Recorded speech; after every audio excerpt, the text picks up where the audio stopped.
ነቢያችን ሰለላሁ ዐለይሂ ወሰለም ራሳቸው ቁጭ ብለው አመታት ኪታብ ቀርተው ቁርአንን ተምረው 30 ጁዝ ወርዶላቸው ተፍሲሩን ተረድተው በቃ ዝግጁነ ስልጠናውን ጨርሰሃል ኢልምህ በቅተዋል ደረጃህ ደርሷል በል አሁን ነብይነቱን አንድ ብለህ ጀምር አልተባሉም። አላህ በተለያየ መንገድ ተርቢያ ያደረጋቸው ቢቆይም ገና ኢቅራ ሲወርድ ነብዩ ከኢቅራ ውጭ የሚያውቁት የቁርአን አንቀጽ የለም። ኢቅራ ወረደ ከ3 ሳምንት በኋላ ያ አዩሃል ሙዘሚል ቀጥሎ ያ አዩሃል ሙደሲር ተከታትለው ወረዱ። ቁም ፈአንዚር ቁምና አስጠንቅቅ። እንዴ ገና 3 የቁርአን አንቀጽ ነው ወረደው። ቆይ 30 ጁዙ ይውረድ እንጂ በደንብ ልማር እንጂ እንዴ ነገሮች ሁሉ ልብቃቃ ብለው አላሉም። በቃ ተነስና አስጠንቅቅ ተባሉ። የያዙትን ይዘው ወደ ሥራ መግባት እንጂ ዝም ብሎ እንደኛ ዘመን ዕውቀት እየሰበሰቡ ሥራ የለም፣ እየሰሙ ሥራ የለም። በዚህ መልኩ አልነበረም። ሰሙ ወዲያው ወደ ተግባር መሄድ ነው። ወዲያው የሰሟትን ረሱል ሰለላሁ ዐለይሂ ወሰለም እንዳሉት በልጉ አኒ ወለው አያ አንዲትም አያ አንዲትም ሐዲስ ብትሆን ከኔ ከሰማችሁ አስተላልፉ ነው። አንድ ሐዲስ የሰማ ሰው ዳኢ ነው። ያቺ የሰማትን ሳይጨምር ሳይቀንስ ማውራት ይጠበቅበታል። በዚህ መልኩ የተጀመረው እስላም ነብዩ ሰለላሁ ዐለይሂ ወሰለም ራሳቸው 30 ጁዙን የተማሩት ሊሞቱ ሲሉ ነው። ምክንያቱም አንድ ባንድ ሲወርድ መጨረሻ ሊሞቱ ሲሞን ነው መጨረሻ 30 ጁዙ ይሞላው 23 ዓመት ማለት ነው። ስልጠናው አላህ የሰጣቸው ያለው በኢልምም በተግባርም ነው። ቲዮሪውንም ፕራክቲሱንም ፓራላሊ እየወሰዱ ፈተና ሲገጥማቸውና ጥያቄ ሲነሳ يسألونك እንዲህ ብለው ይጠይቁሃል ቁል እንዲህ በላቸው መልስ እየተሰጣቸው ጥረት እያደረጉ በዚህ መልኩ አቡበክር ስዲቅን ወሰዱ። አቡበክር ስዲቅ የነብዩ ሰለላሁ ዐለይሂ ወሰለም ጓደኛ ነው።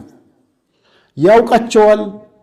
ከእስልምና በፊት ነብይ ከመሆናቸው በፊት ማንነታቸውን በደንብ ያውቃል።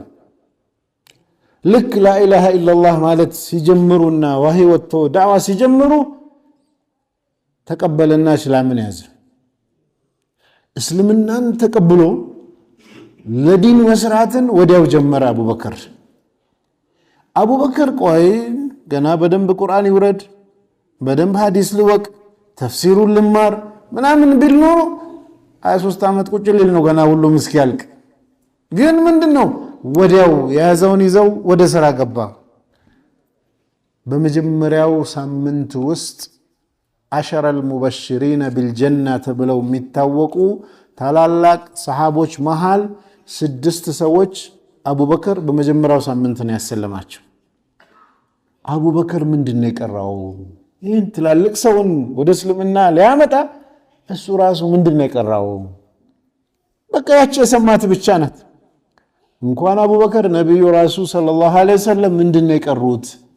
ገና ብዙ የሚቀራቸው አለ። 30 ጁዝ ገና አልወረደም። አንድ ጁዝም አልደረሰም። ገና ትንሽ ነው የወረደው። ግን ቁም ፈአንዚር ነው የተሰጠህን ይዘህ ወደ ተግባር ግባ እንጂ ቲዮሪ ብቻ ዕውቀት እየሰበሰቡ እኔ ገና ነኝ የሚባልበት ዲን አይደለም። እንደዛማ ቢሉ ኖሮ 23 ዓመት ቁርአን እስኪያልቅ ጠብቀው ልክ ሲጨርሱ አኺራ ሄዱ ነበር። ምክንያቱም የአላህ ፕሮግራም እንደዛ ነው። ዑመር ኢብኑ አልኸጣብን ወሰዱ።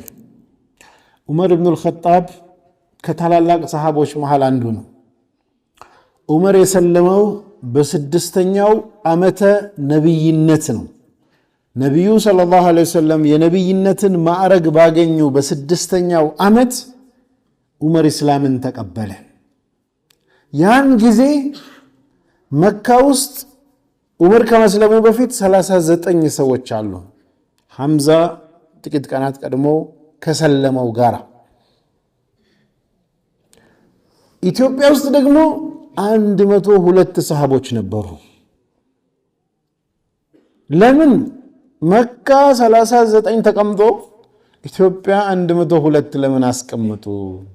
ነብዩ ሰለላሁ ዐለይሂ ወሰለም እስልምና ጫና ሲበዛበት እዛ ያለው ቢጠቃ እንኳን ሪዘርቭ ኃይል ተጠባባቂ ኃይል ማን አለበት እዛ ውስጥ ዑስማን ኢብኑ አፋን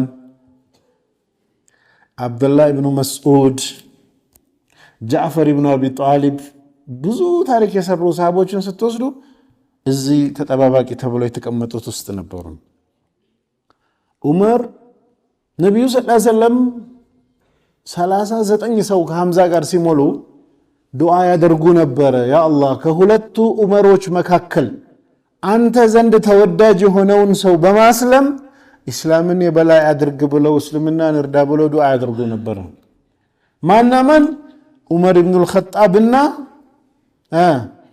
አቡ ጀህል አንተ ዘንድ የሚወደድ ከሁለቱ አንዱን እንዲሰልም አድርግና እስልምናን እርዳ ብለው ነብዩ ዱዓ ያደርጉ ለምን ሙስሊም ባይሆኑም ተጽዕኖ ፈጣሪዎች ስለነበሩ ሳይሰልሙም ሁለቱም ከፍተኛ ተጽዕኖ አቡ ጀህል እስከ መጨረሻው በዛው ተጽዕኖ ፈጣሪ ቢሆንም በሸይጣን መንገድ ተጽዕኖ ፈጥሮ ህይወቱም የዱንያውንም የአኺራውንም አጥፍቶ ሄደ አላህ ግን ዑመር ኢብኑ አልኸጣብን ወደደውና ለእስልምና አጫ